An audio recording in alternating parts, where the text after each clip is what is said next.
Hola, buenos días. Me llamo Luke. Voy a hablar sobre mi tiempo libre. Me gusta navegar en el lago Lanier en Georgia con mi padre. Mi padre encanta el navegar. También me gusta mirar la televisión en el dormitorio o en mi casa con mis amigos o mi hermana.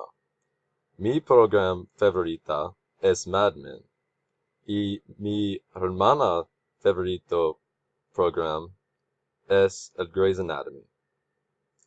Cuando hace sol, me gusta correr en el parque en la tarde. Después de la clase español y la clase física, me gusta dormir en el dormitorio. También, por la tarde, me gusta jugar deportes, como el fútbol americano, el fútbol, el tenis, el golf y el voleibol en el estadio Sanford o el gimnasio. Por la noche, me gusta jugar videojuegos. Mi videojuego favorito es Call of Duty. Me gusta almorzar en el centro con mis amigos.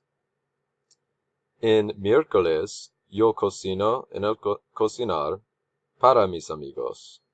Y después, nosotros estudiamos español en el MLC o en la biblioteca. Durante la semana, me gusta leer en el dormitorio. Mi libro favorito es The Odyssey. También me encanta limpiar el dormitorio y mis amigos dormitorios y lavar las ropas en el lavador en el segundo piso.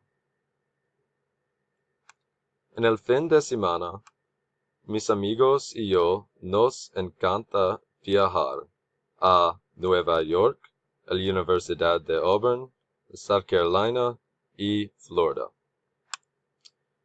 Me gusta bailar en el centro con mis amigos en la discoteca. Por la noche en el sábado, me gusta por la teléfono con mi hermana, mi abuela, mi tía y mi tío. Gracias.